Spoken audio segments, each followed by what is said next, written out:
Once again आप सभी का बहुत स्वागत है हमारे कंसेप्ट मैपिंग सेशन में, जहां पे मैं दिशा कारिया आपके सामने लेकर आई हूँ चैप्टर नंबर 9, जो कि है यहाँ पे फाइनेंशियल मैनेजमेंट। तो ये पार्ट बी है आपके बिजनेस स्टडीज का, और यहाँ पे थोड़ा ऐसा तगड़ा कंपटीशन चालू हो जाता है क्योंकि थोड़ी सी technicality in the chapter add हो जाती है। लेकिन why fear when I am here, ठीक है। तो थोड़ा सा इसका फटाफट रिविजन करेंगे, बट कंसेप्ट यहाँ पे बिल्कुल क्लियर करेंगे। अभी यहाँ पे चैप्टर नंबर 9 फाइनेंशियल मैनेजमेंट की अगर बात करें तो सबसे पहले ये समझना जरूरी होता है कि फाइनेंशियल मैनेजमेंट एग्जैक्टली क्या है। देखो बेटा, जब मैं फाइनेंशियल मैनेजमेंट की बात करती हूँ तो बहुत ही सिंपल भाषा में इसको आप कहते हो पैसे का मैनेजमेंट। लेकिन पैसे का मैनेजमेंट किस तरीके से? तो देखो, जब भी मैं यहाँ पे बिजनेस करना चाहती हूँ, ठीक है, कोई भी फॉर्म ऑफ बिजनेस ले लो, छोटे से छोटा बड़े से बड़ा बिजनेस करना चाहती हूँ, तो मुझे पैसे की जरूरत है। कोई भी बिजनेस पैसे के बिना हो नहीं सकता। तो पहली चीज आपको ये सोचनी है कि भाई अगर मुझे पैसे अरेंज करने हैं तो कहां से मैं वो पैसे को अरेंज करूं, मतलब कहां से मुझे सस्ता पड़ेगा। सोर्स ए यूज किया तो उसमें मेरा कितना खर्चा है, सोर्स बी यूज किया उसमें मेरा कितना खर्चा है। जहां से सस्ते से सस्ता या कम से कम कॉस्ट में मैं फाइनेंस रेस कर सकती हूँ, वहां से मुझे रेस करना चाहिए। उसके बाद मेरे पास पैसा आ गया तो ये पैसे को बिल्कुल वेस्ट नहीं करना है, क्योंकि फाइनेंस एक तरीके से रिसोर्स है।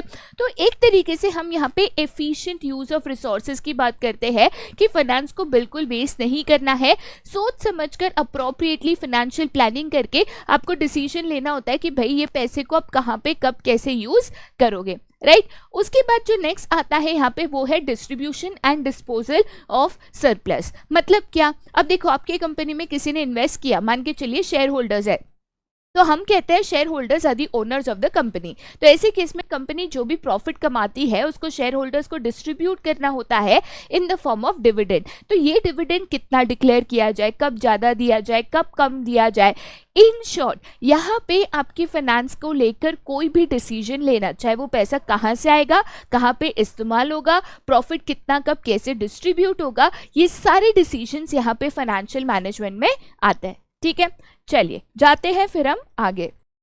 तो यहाँ पे जो पहला क्वेश्चन हम करेंगे, ठीक है, वो हम यहाँ पे करेंगे रोल ऑफ फाइनेंशियल मैनेजमेंट। कि भाई फाइनेंशियल मैनेजमेंट अगर है, लेट अस से कि मैंने मेरे कंपनी में एक फाइनेंस डिपार्टमेंट बना दिया जहाँ पे एक फाइनेंस मैनेजर को अपॉइंट कर दिया। भाई साहब, ये फाइनेंस मैनेजर करेगा क्या, वो तो बताइए। तो यहाँ पे हम रोल ऑफ फाइनेंशियल मैनेजमेंट पे जाते हैं। तो सबसे पहली चीज आती है कि size and composition of fix assets आपको डिसाइड करना है।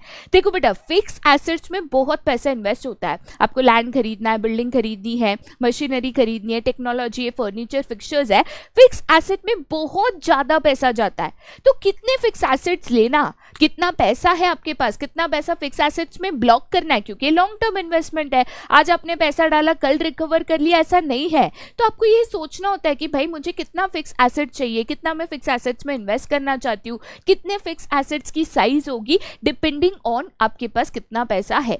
ठीक है। सेकेंड, यहाँ पे आपको क्या डिसाइड करना होता है, तो वो आता है amount and composition of current assets as well. जैसे आपके पास रिसीवेबल्स कितने हैं, करंट में कैश इन हैंड कितना है, एंड सो ऑन। देखो बेटा, अगर मेरे को रेगुलरली प्रॉफिट आ रहा है, एक सिंपल सा एग्जांपल दे रही हूँ, मान के चलो मेरे बिजनेस में रेगुलर कैश फ्लो है, रेगुलर सेल्स हो रहा है, पैसा आते जा रहा है, आते जा रहा है, आते जा रहा है, सारे खर्चे निकलते जा रहे हैं। तो ऐसे केस में मेरे पास जो सरप्लस पैसा है मैं उसको ब्लॉक कर सकती हूँ, इन्वेस्ट कर सकती हूँ, मैं फिक्स एसेट्स में डाल सकती हूँ। लेकिन अगर मेरे बिजनेस में रेगुलरिटी नहीं है, सीजनल बिजनेस है, तो ऐसे केस में सारा पैसा आया, मैंने इन्वेस्ट कर दिया, तो बाकी के महीने करूंगी क्या, राइट। तो ये भी डिसाइड करना चाहिए कि भाई करंट एसेट्स कितने होंगे, कौन से फॉर्म में होंगे और कितने अमाउंट में होंगे। नेक्स्ट डिसीजन यहाँ पे क्या आता है, तो amount of long term and short term funds. देखो बेटा, अगर आप फंड्स रेज करते हो, ठीक है, तो बहुत सारे सोर्सेज ऑफ फंड्स है। अब equity shares, preference shares, debenture, ये ऐसे सोर्सेज है जहाँ पे आप लॉन्ग टर्म, लंबे समय के लिए फंड्स रेज करते हो। जबकि पब्लिक डिपॉजिट्स की बात करें, इंटर कॉर्पोरेट डिपॉजिट्स की बात करें, तो ये सब शॉर्ट टर्म फंड्स है जो अप टू 1 ईयर के लिए आप रेज कर रहे हो। तो पैसा तो चाहिए, लेकिन कितने समय के लिए चाहिए, कितना लॉन्ग टर्म होगा, कितना शॉर्ट टर्म होगा, ये भी डिसीजन आपको लेना होगा। नेक्स्ट क्या है, तो breakup of long term financing into debt as well as equity. देखो बेटा, मुझे अगर फंड्स रेज करने हैं, सोर्सेस ऑफ बिजनेस फाइनेंस आपने पढ़ा था, तो अगर मुझे फंड्स रेज करने हैं तो दो तरीके होते हैं, own fund and borrowed fund. Own fund मतलब मेरा खुद का पैसा, जो मुझे कोई ऑब्लिगेशन नहीं है, मतलब कोई कंपल्शन नहीं है कि पैसा वापस देना है, उसके ऊपर इंटरेस्ट देना है। डेट की बात करें तो डेट मतलब कर्जा, तो एक तरीके से पैसा भी रिटर्न करना है, उसके ऊपर इंटरेस्ट भी पे करना है। राइट तो ऐसे केस में मुझे मान के चलो 10 करोड़ रुपए चाहिए, तो 10 करोड़ रुपए में से कितना इक्विटी होगा, कितना डेट होगा, ये भी आपको डिसीजन लेना है, और ये बहुत सारे फैक्टर्स पे डिपेंड करता है, आगे उसको जरूर डिस्कस करेंगे। नेक्स्ट चीज यहाँ पे क्या होती है, तो all items in the profit and loss account, but आपके फाइनेंसिंग डिसीजन पे आपका प्रॉफिट एंड लॉस अकाउंट में चेंजेस होते हैं। अगर आप ज्यादा बोरोइंग करोगे तो इंटरेस्ट ज्यादा पे करोगे तो ज्यादा एक्सपेंसेस होगा, तो profit and loss account accordingly change होगा, राइट। वैसे ही अगर आप ज्यादा फिक्स एसेट्स पे इन्वेस्टमेंट करते हो तो फिक्स एसेट्स पे डेप्रिसिएशन चार्ज होगा, तो अगेन आपका पीएनएल अकाउंट में ये एंट्रीज चेंज होगी। कहने का मतलब क्या है कि ये फाइनेंसिंग डिसीजंस जो है उसी के बेसिस पे आपके PNL account that is profit and loss account में चेंजेस होते हैं। तो ये भी देखना है कि भाई मेरे अकाउंट में कितना फायदा नुकसान हो रहा है, उसके मुताबिक ये डिसीजंस अप्रोप्रिएटली लेना, ठीक है।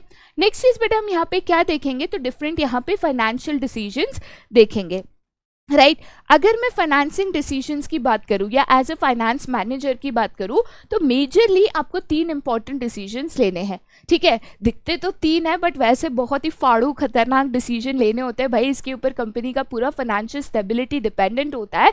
सबसे पहली चीज़ यहाँ पे आती है आपकी इन्वेस्टमेंट डिसीजन, कि भाई तुमको जो पैसा इन्वेस्ट करना है कहाँ पे कब किधर कैसे करना है, ये इन्वेस्टमेंट डिसीजन आपको लेना है, राइट उसके बाद आता है आपका फाइनेंसिंग डिसीजन कि भाई तुम्हारा पैसा कहाँ से आएगा, कितना आप रेज करोगे। उसके बाद आता है आपका डिविडेंड डिसीजन कि आपका जो भी प्रॉफिट है उसमें से कितना डिविडेंड डिस्ट्रीब्यूट करोगे, कितना रिटेन्ड अर्निंग करोगे एंड सो ऑन। इन्हीं 3 डिसीजंस को इस चैप्टर में इन डिटेल पढ़ना है। तो 1 बाय 1 भाई इसके साथ शुरुआत करते हैं। सबसे पहले हम यहाँ पे शुरुआत करते हैं विद द इन्वेस्टमेंट डिसीजन, जिसको कैपिटल बजटिंग डिसीजन भी कहा जाता है। ये याद रखना बहुत जरूरी है क्योंकि एग्जाम में कभी कभी पूछता है कि explain the factors affecting capital budgeting decision.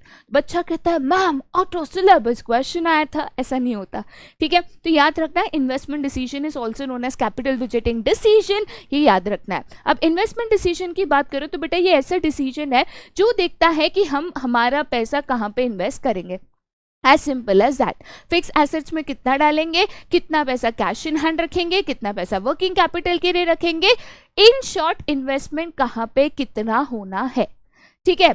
चलिए अब ये इन्वेस्टमेंट डिसीजंस की बात करूं तो कौन से बेसिस पे ये इन्वेस्टमेंट डिसीजन लिए जाते हैं कि भाई मैं पैसा कहाँ पे इन्वेस्ट करूं और ना करूं। ये मैं एक तो ले सकती हूँ कि भाई तुम तुक्का मारो, लेकिन तुक्के से भाई कंपनी नहीं चलती। तो यहाँ पे कुछ फैक्टर्स होते हैं जिनके बेसिस पे ये इंपॉर्टेंट डिसीजंस आपको लेने होते हैं। जैसे सबसे पहला डिसीजन यहाँ पे आता है कि लॉन्ग टर्म ग्रोथ आपका कितना है।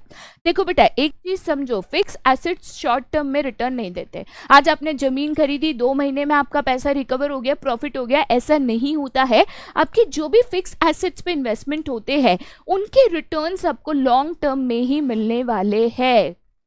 तो ये ध्यान में रखकर ही आपको फिक्स एसेट्स में इन्वेस्टमेंट करना है। आप सोचोगे 2-4 महीने में मेरा सेल्स हो जाएगा, पैसा आ जाएगा, वैसा आपका फिक्स एसेट्स में नहीं होता, ठीक है। नेक्स्ट चीज यहाँ पे क्या है, तो large amount of funds involve. देखो बेटा फिक्स एसेट्स में छोटा मोटा पैसा नहीं है, इसीलिए ये लॉन्ग टर्म इन्वेस्टमेंट है। अब जैसे रॉ मटेरियल है तो थोड़ा सा आपने पैसा खर्च किया, रॉ मटेरियल लाया, आपने प्रोडक्ट बनाया, सेल्स किया, रिकवर हो गया।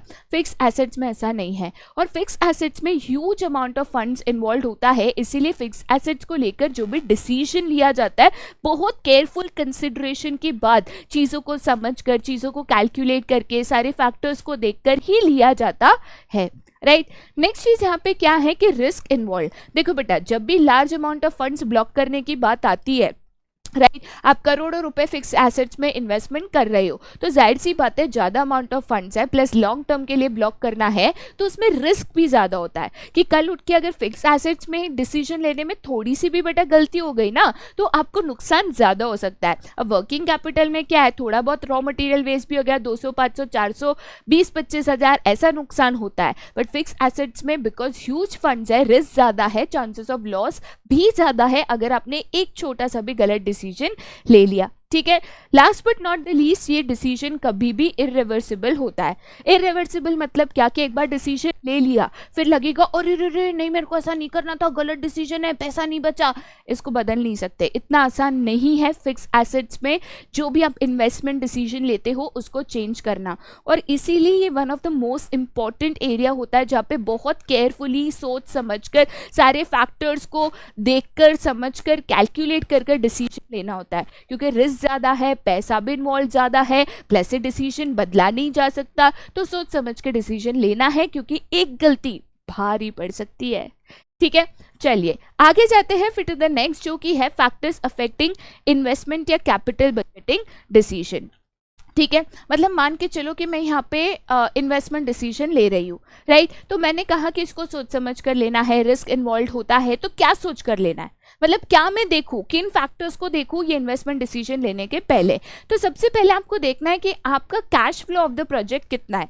देखो बेटा, यहाँ पे दो तरीके के हम इन्वेस्टमेंट करते हैं, एक इन्वेस्टमेंट करते हैं इन फिक्स कैपिटल, ठीक है, बेसिकली हमारे फिक्स एसेट्स का इन्वेस्टमेंट, और दूसरा हमें यहाँ पे पैसा चाहिए होता है अपने वर्किंग कैपिटल के लिए, जो अपनी डेली मंथली नीड्स है उसको पूरा करने के लिए, जैसे लेबरर को सैलरी देनी है, बिजली का बिल भरना है एंड सो ऑन।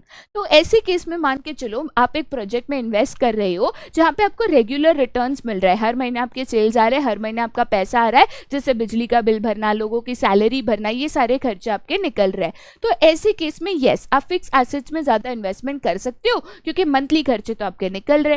बट मान के चलो कोई ऐसा प्रोजेक्ट है जहां पे आपको रेगुलर कैश फ्लो नहीं है, शुरुआत में आपको कोई कैश फ्लो नहीं आएगा, आपको बस इन्वेस्टमेंट करना है, प्रोजेक्ट पे काम करना है, लंबे समय के बाद उसके रिटर्न्स आना चालू हो जाएंगे। तो ऐसे केस में पूरा पैसा अगर ब्लॉक कर दिया, पैसा आ नहीं रहा है, तो जो मंथली खर्चे कहाँ से निकालोगे, कहाँ से निकालोगे? तो ये देखकर करो कि भाई मैं अगर इन्वेस्टमेंट पूरा पैसा कर भी दूं तो रेगुलर क्या उतना इनकम आएगा कि मैं अपने रेगुलर खर्चे निकाल सकूं। ठीक है, नेक्स्ट चीज यहाँ पे क्या आती है, तो रिटर्न ऑन इन्वेस्टमेंट। देखो बेटा, पहला और सबसे जरूरी फैक्टर यही होता है कि कहाँ से कितना फायदा होगा। अब मुझे पता है कि प्रोजेक्ट ए में 10% फायदा है, प्रोजेक्ट बी में 15% रिटर्न है, तो प्रोजेक्ट बी में ज़्यादा रिटर्न मिल रहा है मेरे इन्वेस्टमेंट पे, तो ऑब्वियसली वो ज़्यादा प्रॉफिटेबल है, तो उसमें इन्वेस्ट करो। ठीक है, थर्ड चीज़ यहाँ पे क्या डिपेंड करती है, तो इन्वेस्टमेंट क्राइटेरिया। देखो बेटा, रिटर्न तो इंपॉर्टेंट है, बट मान के चलो कि प्रोजेक्ट ए में 10% रिटर्न है, प्रोजेक्ट बी में 15% है, मैंने बोला प्रोजेक्ट बी में इन्वेस्टमेंट करो, बट प्रोजेक्ट बी शुरू करने के लिए जो रॉ मटेरियल टेक्नोलॉजी चाहिए वही अवेलेबल नहीं है, तो वो तो शुरू होने से रहा, तो 15% के लालच में पता चला कुछ नहीं मिला, तो उससे अच्छा प्रोजेक्ट ए में करो। तो कहने का मतलब ये है कि बहुत सारे एन नंबर ऑफ फैक्टर्स होते हैं जो आपको इन्वेस्टमेंट के वक्त कंसिडर करने होते हैं कि भाई मैं कितना इन्वेस्टमेंट करूं और किधर यहाँ पे इन्वेस्टमेंट करूं, राइट। चलिए अब हम जाते हैं टू द नेक्स्ट, जो कि है आपके फाइनेंसिंग डिसीजन।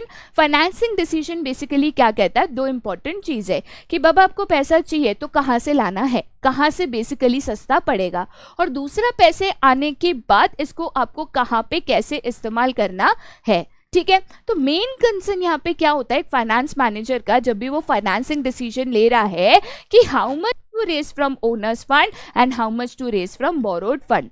मतलब मुझे पैसा चाहिए तो मेरे पास तो दो रास्ते हैं, ओनर्स फंड भी है, बोरोज फंड भी है। मैं ओनर फंड से भी पैसा ला सकती हूँ, बोरोड फंड से भी पैसा ला सकती हूँ, दोनों की कॉम्बिनेशन से भी ला सकती हूँ। जैसे मुझे 10 करोड़ रुपए चाहिए मान के चलो, ठीक है, मेरी बात नहीं कर रही हूँ, की बात करिए, ठीक है। तो ऐसे केस में मान के चलो मुझे 10 करोड़ रुपए मेरे कंपनी में चाहिए, मुझे इन्वेस्टमेंट करना है सो दैट मैं एक नया फैक्ट्री आउटलेट खोल सकूं। चलो ठीक है, अब 10 करोड़ चाहिए, बट आएगा कहाँ से? शेयर्स इशू करके भी 10 करोड़ ला सकते हो, बैंक से लोन लेके भी 10 करोड़ ला सकते हो, 5 करोड़ शेयर से लाया, 5 करोड़ बैंक से लिया, ये भी कर सकते हो। तो ऑप्शंस बहुत है, ओन्ड कैपिटल में भी बहुत है, बोरोड में भी बहुत है, लेकिन किधर से कौन सा ऑप्शन बेटर है जहां पे आपको फायदा ज्यादा होगा, ये डिसाइड करना, इसी को कहते हैं फाइनेंसिंग डिसीजन। ठीक है, कौन से फैक्टर्स है जो आपकी फाइनेंसिंग डिसीजन को अफेक्ट करता है, मतलब डेट से ज्यादा लूँ या बोरोड कैपिटल से ज्यादा लूँ, ये कौन से फैक्टर्स पे डिपेंड करता है, राइट। सबसे पहला फैक्टर बेटा यहाँ पे आता है कॉस्ट। देखो बेटा, हर एक सोर्स का कॉस्ट डिफरेंट होता है। जनरली जब आप इक्विटी शेयर से पैसा रेज करना चाहते हो, बिकॉज इक्विटी शेयर सबसे रिस्की फॉर्म ऑफ सिक्योरिटी है, इससे पैसे इकट्ठा करना कभी कभी दिक्कत हो जाती है, ठीक है, क्योंकि आपको प्रोस्पेक्टस करना है, सारी फॉर्मेलिटीज निभानी है, बैंकर्स, ब्रोकर्स, अंडरराइटर्स अपॉइंट करना है, देन उसका इशू करने में खर्चा, बेसिकली फ्लोटेशन कॉस्ट ज़्यादा है। फ्लोटेशन कॉस्ट बोले तो क्या, फ्लोटेशन कॉस्ट का मतलब होता है the cost of issuing securities, ठीक है, और cost of raising funds through certain securities. तो इक्विटी शेयर से पैसा लाना थोड़ा सा मुश्किल है और प्लस उसमें खर्चा भी ज्यादा है कंपेयर टू डेट, ठीक है। तो मुझे पब्लिक डिपॉजिट डिबेंचर से पैसा लाना है तो खर्चा कंपैरेटिवली कम होगा। तो पहले ये देखो कि भाई कौन से सोर्स में कितना खर्चा है, ठीक है, क्योंकि खर्चा बहुत इंपॉर्टेंट फैक्टर होता है बेटा, खर्चा ज्यादा तो उस हिसाब से प्रॉफिट कम, राइट। नेक्स्ट फैक्टर यहाँ पे बेटा कौन सा होता है, तो रिस्क। अब देखो, खर्चा भले इक्विटी शेयर में ज्यादा है लेकिन इक्विटी शेयर्स में कम है, क्योंकि इक्विटी शेयर या जो भी शेयर होल्डर्स है, आप उनको रिटर्न में क्या देते हो, डिविडेंड। डिविडेंड कब देते हो, जब प्रॉफिट होता है, तो प्रॉफिट हुआ डिविडेंड दो, नहीं हुआ मत दो। बट यहाँ पे अगर मैं डेट की बात करूं तो इंटरेस्ट इररिस्पेक्टिव ऑफ प्रॉफिट पे करना है, तो रिस्क यहाँ पे डेट कैपिटल में ज्यादा है, राइट। नेक्स्ट फैक्टर की बात करूं तो वो है कंपनी की cash flow position.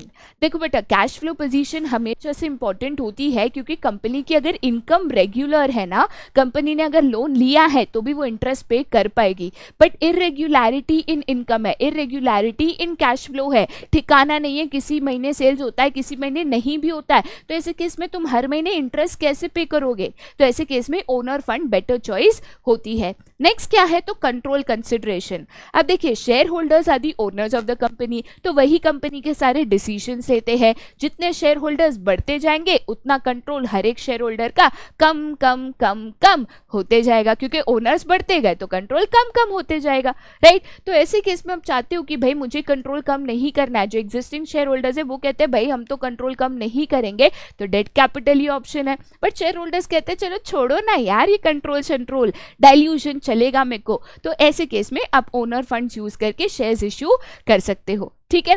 Next important factor क्या है, तो उसको कहते हैं फ्लोटिंग कॉस्ट या तो फ्लोटेशन कॉस्ट। जैसे मैंने आपको बताया फ्लोटेशन कॉस्ट क्या होता है, तो cost of raising funds through certain securities. बेटा देखो, इक्विटी शेयर्स में फ्लोटेशन कॉस्ट ज्यादा है, क्योंकि बैंकर, ब्रोकर, अंडरराइटर, प्रोस्पेक्टर, सारी फॉर्मेलिटी, एडवर्टीजमेंट, तो खर्चा ज्यादा है कंपेयर टू डेट, ठीक है। तो मेरे को लगता है कि भाई मेरे को इधर से फंड्स लाने में ही ज्यादा खर्चा हो रहा है, तो मैं वो नहीं करूंगी, and so on, right. Next factor बेटा यहाँ पे क्या होता है, तो फिक्स ऑपरेटिंग कॉस्ट, ठीक है। अब देखो, कोई ऐसा बिजनेस है जहां पे फिक्स ऑपरेटिंग कॉस्ट मतलब एक तरीके से मंथली आपके बिजनेस का खर्चा, सिंपल भाषा में, ठीक है। तो मंथली मेरे बिजनेस का खर्चा ज्यादा है, मेरे को मालूम है कि हर महीने 4 लाख रुपया तो मेरा खर्चा ही है, तो ऐसे केस में अगर खर्चा ज्यादा है, मुझे ऑलरेडी पता है, प्लस में इंटरेस्ट का खर्चा बढ़ा दूं तो टेंशन, ठीक है। तो ऐसे मत करो, ऑलरेडी खर्चा है तो खर्चे पे खर्चा ना, ठीक है। तो ऐसे केस में ओन कैपिटल हम यूज करेंगे। बट मान के चलो ऑपरेटिंग कॉस्ट उतना ज्यादा नहीं है, मेरे पास पैसे बच जाते हैं, इंटरेस्ट का ज्यादा स्ट्रेस से टेंशन नहीं आएगा, तो डेट यूज कर सकते हो, ठीक है। नेक्स्ट इंपॉर्टेंट फैक्टर बेटा क्या है, तो स्टेट ऑफ कैपिटल मार्केट। अरे भाई देखो, तुम एक चीज समझो, तुम शेयर्स बेचने गए, सबने खरीदा, ये कोई जादुई चीज नहीं है, राइट। इकोनॉमिक कंडीशन देखो, लोगों की फाइनेंशियल पोजीशन देखो, अब रिसेशन आया है, लोगों के पास खाने को पैसा नहीं है, तुम बोलोगे मेरे शेयर खरीदो, अरे भाई ऐसा नहीं होता है, ठीक है। तो जब बूम पीरियड है, लोगों के पास पैसे है, एम्प्लॉयमेंट है, इनकम है, सरप्लस पैसा है, तो वो इन्वेस्टमेंट के मौके ढूंढेंगे, तो आपके शेयर्स खरीदेंगे। बट रिसेशन है, कैपिटल मार्केट गिर रहा है, लोग इन्वेस्टमेंट नहीं कर पा रहे क्योंकि पैसा ही नहीं है, ऐसे टाइम पे तुमको इन्वेस्टमेंट तो मिलेगा नहीं, तो चुपचाप जाके डेट लो, और तभी डेट थोड़ा सस्ता भी हो जाता है, ठीक है। चलिए आगे जाते हैं टू द नेक्स्ट। अब हम आते हैं टू द नेक्स्ट डिसीजन, जिसको कहते हैं डिविडेंड डिसीजन। बेसिकली क्या डिसीजन होता है कि जब भी कंपनी को प्रॉफिट होता है, पहली चीज तो ये दिमाग में एकदम सेट कर लो कि डिविडेंड तभी डिक्लेयर होता है जब प्रॉफिट होता है, चाहे वो इक्विटी शेयर होल्डर का डिविडेंड हो या प्रेफरेंस शेयर होल्डर का डिविडेंड हो। पहली चीज तो ये दिमाग में एकदम सेट कर लो, ठीक है।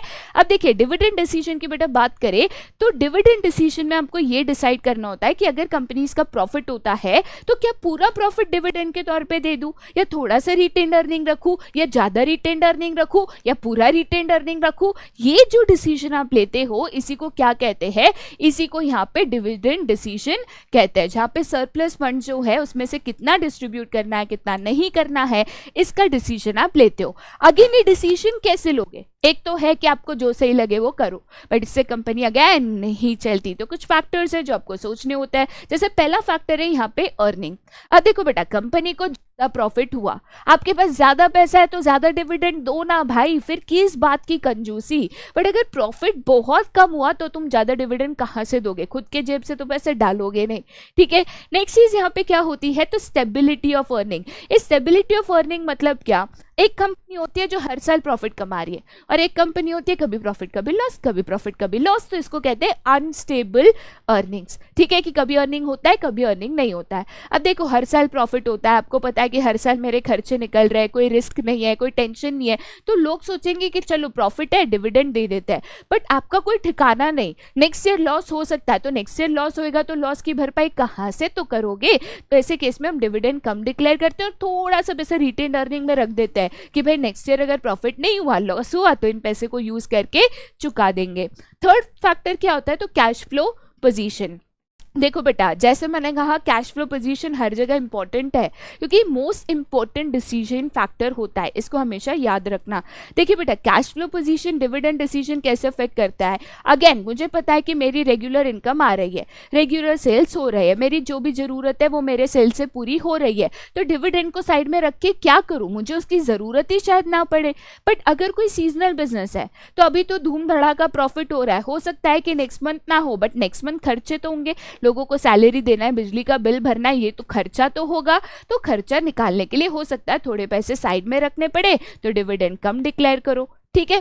नेक्स्ट चीज बेटा यहाँ पे क्या है, तो ग्रोथ अपॉर्चुनिटीज। अभी देखो हर एक कंपनी का ना जो प्रोस्पेक्ट होता है कि मुझे नेक्स्ट ईयर ये करना है, मुझे 5 साल में ये करना है, मुझे 10 साल में ये करना है एंड सो ऑन, ठीक है। तो मुझे लगता है कि भाई मुझे नेक्स्ट 3 इयर्स में कंपनी को ग्रो करना है, नया प्रोडक्ट लॉन्च करना है, तो तभी पैसे लगेंगे ना, तो तभी पैसे जब लगेंगे, अब बाहर से अरेंज करने जाओ ना मिले तो क्या करोगे। तो ऐसे केस में हम सोचते हैं कि चलो ठीक है, थोड़े थोड़े करके हर साल साइड में रखेंगे सो दैट हम जब ग्रो करना चाह रहे हैं तो तभी हमारे पास फंड्स अवेलेबल हो। तो कम डिविडेंड डिक्लेयर करो, रिटेन अर्निंग ज़्यादा रखो, और अगर आप ग्रो कर चुके हो, मतलब अभी एकदम ऐसे संतुष्ट हो कि भाई अभी अपने को ग्रो नहीं करना है, जैसा चल रहा है चलने दो, तो ऐसे केस में फ्यूचर ग्रोथ ही नहीं करना है, तो पैसे किस लिए लगेंगे, तो सारा पैसा डिस्ट्रीब्यूट कर दो, ठीक है।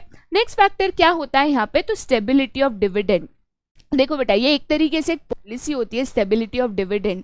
जनरली अगर कोई भी स्टॉक मार्केट में देखोगे तो अगर ऐसी कंपनी है जो रेगुलर एक अमाउंट ऑफ डिविडेंड दे रही है, देखो एक तरीका होता है कि इस साल आपने 5 रुपीज पर शेयर दिया, नेक्स्ट ईयर आपने 15 रुपये पर शेयर दिया, थर्ड ईयर आपने 10 रुपया दिया, तो कभी ऐसे है कभी ऐसे है कभी ऐसे है तो कभी ऐसे हो जा रहा है।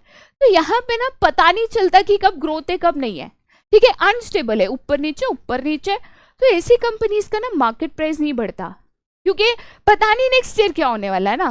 बट अगर कोई भी कंपनी है ना जो ऐसे जा रही है, मतलब 8 रुपया, 8.5 रुपया, 7.25 रुपया, 8.25 रुपया, तो एक तरीके से एक स्टेबल पॉलिसी है कि बाबा पता है कि 8 8.5 के बीच में ये रहने वाला है, ठीक है। तो इन कंपनी के जनरली देखा गया है स्टॉक मार्केट में प्राइसेस और शेयर्स बढ़ सकते हैं। तो अगर ऐसा केस है तो भाई तुम स्टेबल डिविडेंड दो, जब बहुत ज़्यादा प्रॉफिट होता है थोड़ा बचा लो, जब कम होता है तो बचा हुआ डाल के एक स्टेबल डिविडेंड तुम फॉलो करो, ठीक है। नेक्स्ट यहाँ पे क्या होता है, तो प्रेफरेंस ऑफ शेयर होल्डर्स। अभी देखो बेटा, शेयर होल्डर के ऊपर भी तो डिपेंड है, ज्यादातर तुम्हारे शेयर होल्डर्स है जो रिटायर्ड है, ठीक है, जो मिडिल क्लास है, जिनको पैसे की जरूरत है। अब तुम बोलोगे हम पैसे साइड में रखते हैं, उनको पैसे की जरूरत है तो नहीं चलेगा। अगर आपके शेयर होल्डर्स उन कैटेगरीज में है जहां पे उनको नीड है ऑफ द डिविडेंड, तो ये सबको डिविडेंड डिक्लेयर करना ही है क्योंकि उनको इसकी जरूरत है। नेक्स्ट फैक्टर यहाँ पे क्या होता है, तो टैक्सेशन पॉलिसी।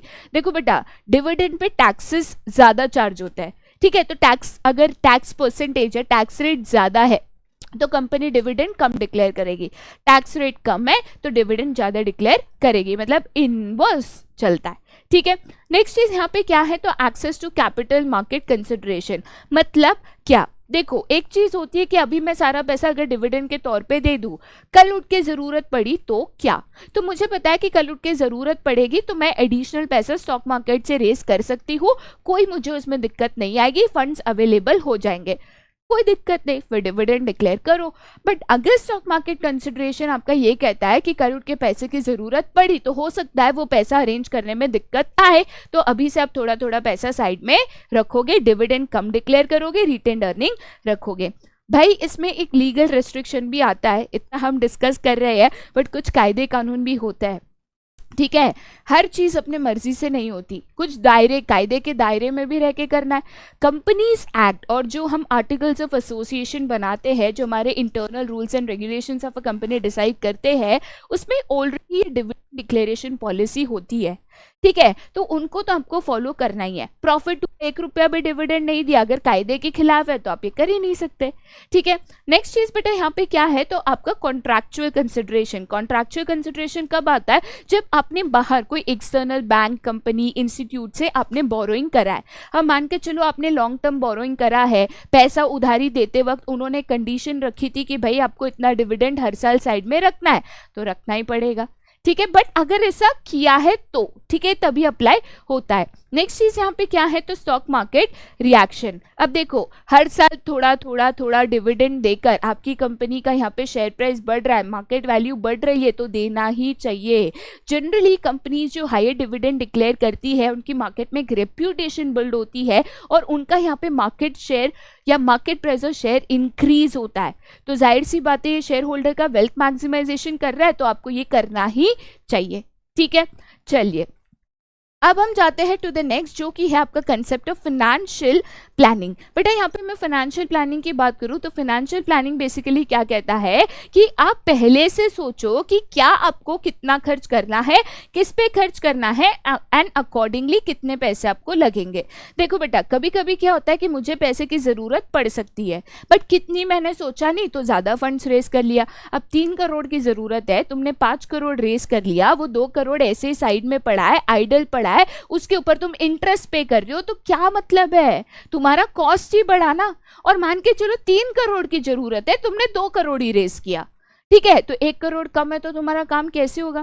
तो दोनों केसेस में दिक्कत है, जरूरत से कम पैसा भी दिक्कत देगा, जरूरत से ज्यादा पैसा खर्चा बढ़ा के दिक्कत देगा। तो इसीलिए बहुत जरूरी होती है फाइनेंशियल प्लानिंग करना कि पैसा कितना चाहिए, किसके ऊपर कितना खर्च होगा, अकॉर्डिंगली पहले से पता हो, सो दैट उसी मुताबिक आप फंड्स को अरेंज कर सको, ठीक है। 2 main objectives of financial planning होते हैं, एक कि जब भी बिजनेस को पैसे की जरूरत पड़े ये पैसा बिजनेस के पास अवेलेबल होना चाहिए, काम रुकना नहीं चाहिए, ठीक है। दूसरा ऑब्जेक्टिव यहाँ पे क्या होता है कि रिसोर्सेज अननेसेसरीली भी अरेंज ना हो, ठीक है, आपके जो भी रिसोर्सेज है वो अननेसेसरीली भी अरेंज ना हो, क्योंकि ज्यादा रिसोर्सेज भी अरेंज कर लिया, कॉस्ट बढ़ गया तो भी कंपनी का नुकसान ही एक तरीके से करता है, ठीक है। इंपॉर्टेंस ऑफ फाइनेंशियल प्लानिंग की बात करूं कि फाइनेंशियल प्लानिंग क्यों इंपॉर्टेंट है, क्यों इतना सोचना जरूरी है कि कितना पैसा लगेगा, किधर कितना खर्च होगा, कब होगा, कैसे होगा। बिकॉज सबसे पहला पॉइंट ये कहता है कि ये फर्म को बेटर प्रिपेयर करता है फ्यूचर के लिए। देखो बेटा फ्यूचर अनसर्टेन है, कितना भी तुम प्रेडिक्ट कर लो, फोरकास्ट कर लो, एक्यूरेटली नहीं कर सकते, बट जब भी हम फाइनेंशियल प्लानिंग करते हैं ना तो हम एडवर्स सिचुएशन के लिए तैयारी रखते हैं। जैसे मैं कहती हूँ कि मेरा सेल्स 20% से बढ़ेगा, वो 10% भी हो सकता है, वो 30% भी हो सकता है। फाइनेंशियल प्लानिंग में दोनों की तैयारी रखी जाती है, 20% सोचते हैं बट 10% की भी तैयारी है, 30% की भी तैयारी है कि 10% हुआ या 30% हुआ तो ऐसे केस में धक्का ना लगे, ठीक है। नेक्स्ट इंपॉर्टेंट पॉइंट यही कहता है कि ये जो बिजनेस के शॉक्स एंड सरप्राइजेस है वो अवॉइड करता है, पहले से आपको बता देता है कि भाई ये भी हो सकता है और ये भी हो सकता है, तो दोनों की तैयारी रखो कि अचानक ऐसा कुछ हो गया फिर पता नहीं क्या कब कैसे करना है, ये सिचुएशन ना आए। थर्ड पॉइंट क्या कहता है कि कोऑर्डिनेट वेरियस फंक्शंस। अब देखो जब हम फाइनेंशियल प्लान करते हैं तो डिपार्टमेंट वाइज भी यहाँ पे पॉलिसीज प्रोसीजर्स बना देते हैं कि हर एक डिपार्टमेंट का इतना फंड्स है, इधर इतना खर्चा होगा, तो हर एक डिपार्टमेंट को पता है कब कहाँ कैसे क्या करना है, तो बेटर कोऑर्डिनेशन करके डुप्लीकेशन भी अवॉइड कर सकते हैं। नेक्स्ट कहता है प्रॉपर यूटिलाइजेशन ऑफ फाइनेंस। देखो बेटा जब प्री प्लान्ड होगा ना कि कब कहाँ कैसे कितना खर्चा करना है तो बेटर यूटिलाइजेशन कर पाओगे और यहाँ पे आप कह सकते हो वेस्टेज ऑफ रिसोर्सेज भी नहीं होगा।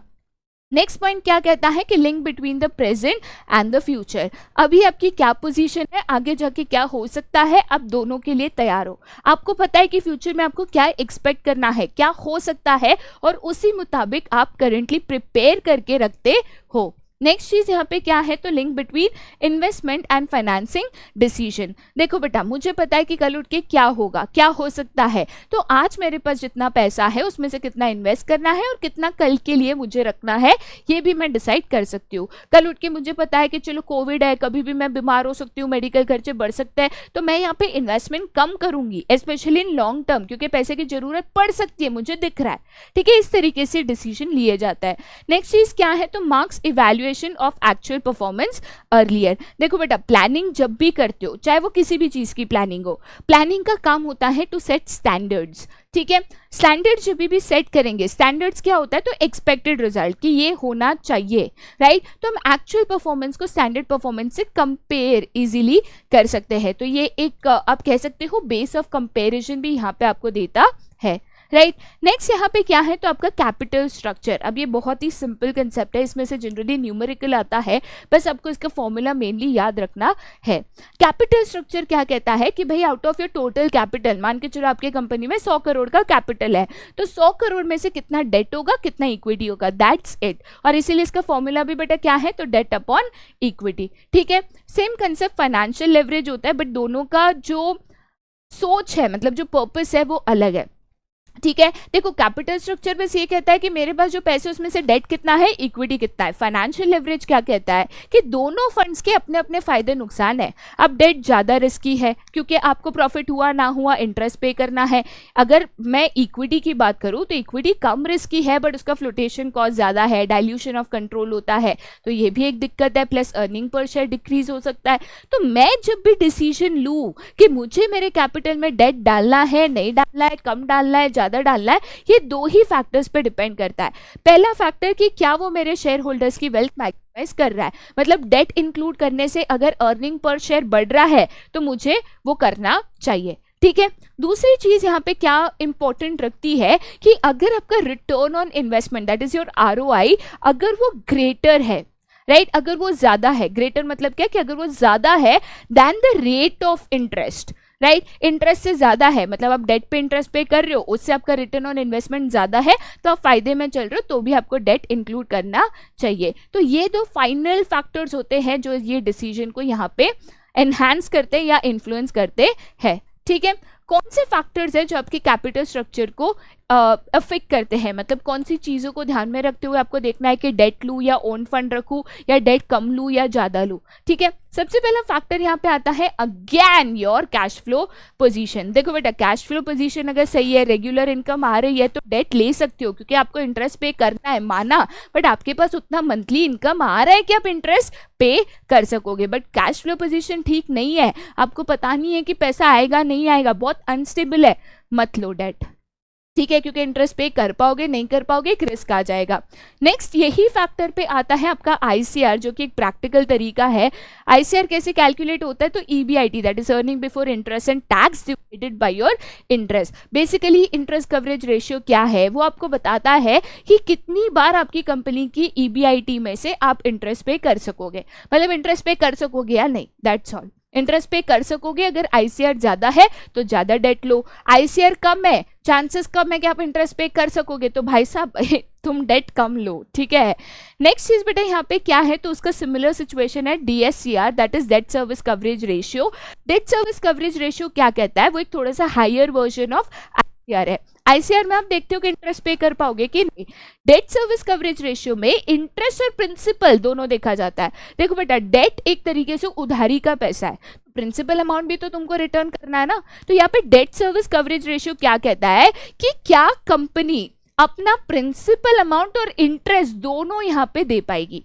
ठीक है, अगेन अगर आप दोनों दे पाओगे, डेट सर्विस कवरेज रेशियो ज्यादा है तो आप लोन लो, वरना मत लो, राइट। उसका फॉर्मूला क्या है, तो profit after tax, that is PAT, PAT plus depreciation plus interest plus non cash expenses return of, ठीक है, divided by preference dividend plus interest plus repayment obligation. बहुत ही बड़ा फॉर्मूला है मुझे पता है, बट जनरली फॉर्मूला नहीं आता है क्योंकि इसके ऊपर न्यूमेरिकल नहीं आता है, ठीक है। तो आपको मेन कंसेप्ट याद रखना है कि डेट सर्विस कवरेज रेशियो का मतलब क्या होता है, आईसीआर का ही एडवांस वर्जन है, ठीक है। नेक्स्ट फैक्टर बेटा यहाँ पे क्या है, तो that is return on investment. बेटा देखो, रिटर्न ऑन इन्वेस्टमेंट जाहिर सी बात है बहुत ही इंपॉर्टेंट फैक्टर होता है। अगर आपको लगता है कि यहाँ पे मैं ज़्यादा रिटर्न ऑन इन्वेस्टमेंट दे पाऊंगी, ठीक है, अगर कोई मुझे इक्विटी शेयर दे रहा है तो I am able to give more return on investment, तो आप यहाँ पे ओन कैपिटल ले सकते हो एंड वाइस वर्सा, कि आपका रिटर्न ऑन इन्वेस्टमेंट बेटा कितना है।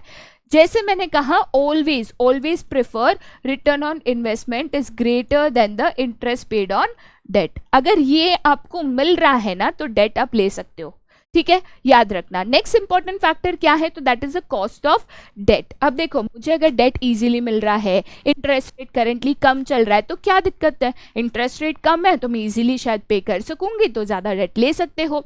नेक्स्ट फैक्टर क्या है, तो टैक्स रेट। अब देखो बेटा, डेट पे ना टैक्स एग्जेम्पशन मिलता है। आप जो लोन लेते हो, लोन के ऊपर जो इंटरेस्ट पे करते हो ना, उससे आपको टैक्स एग्जेम्पशन मिलता है, टैक्स में आपको कम हो जाता है, ठीक है। जबकि डिविडेंड में वाइस वर्सा है, टैक्स उल्टा पे करना है। तो अगर टैक्स रेट ज्यादा है तो आप डेट यहाँ पे ज्यादा लो, टैक्स रेट कम है तो इक्विटी ज्यादा लो, ठीक है। नेक्स्ट चीज यहाँ पे क्या है, तो cost of equity, that is cost of raising equity, ठीक है। देखो बेटा, अगर कॉस्ट ऑफ इक्विटी ज्यादा है तो डेट ज्यादा लोगे, कॉस्ट ऑफ डेट ज्यादा है तो इक्विटी ज्यादा लोगे, सिंपल है। नेक्स्ट क्या है, तो आपका फ्लोटेशन कॉस्ट, जो मैं आपको ऑलरेडी समझा चुकी हूँ। फ्लोटेशन कॉस्ट क्या होता है, तो ये फ्लोटेशन कॉस्ट का मतलब यहाँ पे होता है तो कॉस्ट ऑफ रेजिंग फंड्स, ठीक है। अगर फ्लोटेशन कॉस्ट इक्विटी में ज्यादा है, मुझे पता है कि इक्विटी शेयर्स आने के लिए मुझे बहुत खर्चा करना पड़ेगा, डेट ज्यादा लो एंड वाइस वर्सा, ठीक है। नेक्स्ट फैक्टर यहाँ पे क्या है, तो दैट इज रिस्क कंसिडरेशन। देखो बेटा, अनडाउटेडली डेट में रिस्क ज्यादा है, ठीक है, प्रॉफिट हो ना हो इंटरेस्ट पे करना है। तो अगर आपको लगता है कि करेंटली मेरी नई कंपनी है, मुझे नहीं पता मैं प्रॉफिट अर्न करूंगा नहीं करूंगा, पता नहीं इंटरेस्ट पे कर पाऊंगा नहीं कर पाऊंगा, तो ऐसे केस में ओन फंड ज्यादा रखो। नेक्स्ट है आपका यहाँ पे फ्लेक्सिबिलिटी। देखो बेटा, फ्लेक्सिबिलिटी कहाँ पे मिल रही है, तो जनरली क्या होता है, अगर आप डेट एक पर्पस के लिए ले रहे हो, मैं यहाँ पे लेटर से कह रही हूँ कि मुझे ना टेक्नोलॉजी अपग्रेड करनी है तो उसके लिए पैसा दो, ठीक है, तो मैं वो पैसे से फिर सिर्फ टेक्नोलॉजी अपग्रेड कर पाऊंगी। अब ओन कैपिटल में क्या होता है, वो परमानेंट कैपिटल है, एक बार आपको पैसा दे दिया, आप चाहे उसका जो भी करो, बस मुझे यहाँ पे ज्यादा रिटर्न्स दो। तो फ्लेक्सिबिलिटी ओन कैपिटल में ज्यादा मिलती है। नेक्स्ट है यहाँ पे कंट्रोल, जहाँ पे मैं शेयर होल्डर्स कंट्रोल की बात कर रही हूँ। शेयर होल्डर्स को डाइल्यूजन ऑफ कंट्रोल नहीं करना, वो चाहते हैं कि हमारा जो कंट्रोल है वो बना रहे, तो आपको डेट से ही पैसा लेना होगा। नेक्स्ट फैक्टर यहाँ पे क्या है, तो रेगुलरिटी ऑफ फ्रेमवर्क। देखो बेटा, सारा पैसा इक्विटी से नहीं आ सकता, सारा पैसा डेट से नहीं आ सकता, इसको लेकर सेबी के कुछ कायदे कानून गाइडलाइंस है जो आपको फॉलो करने होंगे, ठीक है।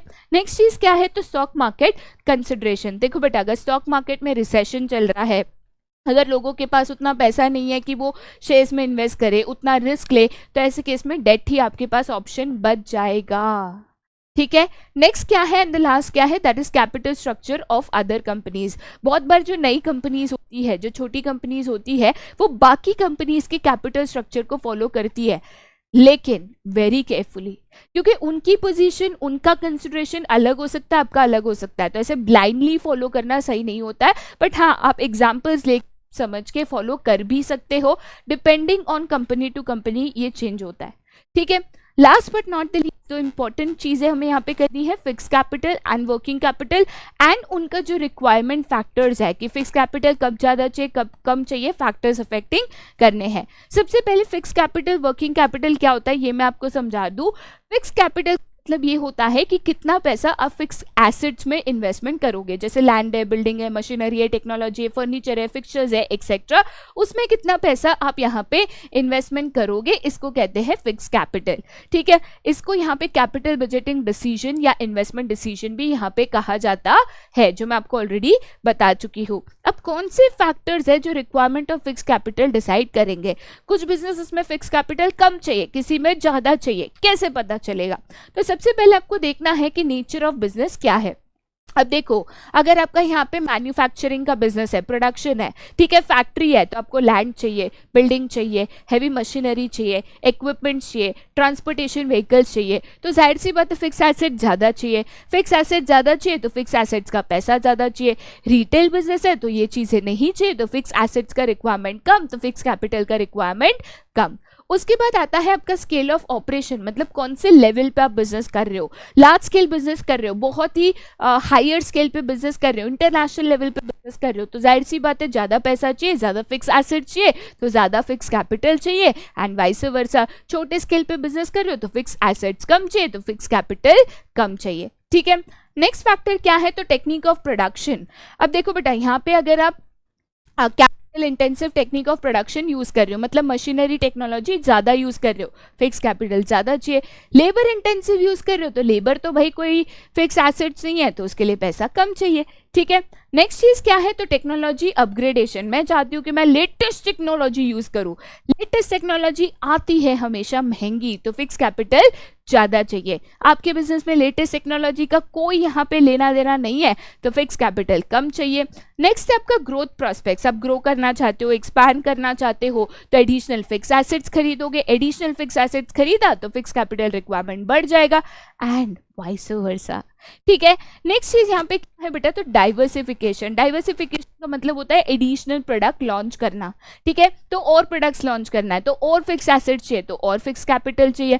मैं चाह रही हूँ कि भाई मैं सिंगल प्रोडक्ट यहाँ पे बनाते रहूँ, तो जितने फिक्स एसेट्स है उसी के मुताबिक बनते रहेगा, फिक्स कैपिटल रिक्वायरमेंट कम चाहिए। नेक्स्ट क्या है यहाँ पे, तो availability of finance and leasing facility. देखो बहुत बार ऐसे होता है कि मुझे लगता है अरे यार ये फिक्स एसेट्स में इतना पैसा मेरे को नहीं डालना है, उससे अच्छा मैं भाड़े पे ले लूँ मशीनरी।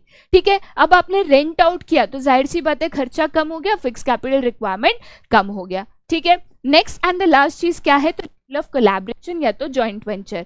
अब बहुत बार ऐसे होता है कि एक मशीन महंगी है, तो मैं सोचती हूँ यार मैं अकेले इतना खर्चा नहीं कर पाऊंगी, ना मुझे उससे उतना बेनिफिट मिलेगा, तो हम एक काम करते हैं, दो बिजनेसेस है, दोनों को मशीनरी चाहिए, दोनों आधा आधा करके ले लेते हैं, तो मुझे तो आधा ही पैसा देना है ना, तो अगेन फिक्स कैपिटल का रिक्वायरमेंट यहाँ पे रिड्यूस हो सकता है। ठीक है, last but not the least यहाँ पे हम जाएंगे वर्किंग कैपिटल, जो कि एक तरीके से शॉर्ट टर्म इन्वेस्टमेंट होता है। ठीक है, इस वर्किंग कैपिटल की अगर मैं बात करूं तो बेसिकली इसको दो कैटेगरीज में डिवाइड किया जाता है, cross and net working capital. ठीक है, क्रॉस वर्किंग कैपिटल बेसिकली क्या होता है, तो जितने भी आपके करंट एसेट्स में आपने through out the year investment किया है उसको ग्रॉस वर्किंग कैपिटल कहते हैं। जनरली एक अकाउंटिंग ईयर में इसकी लिक्विडेशन हो जाती है।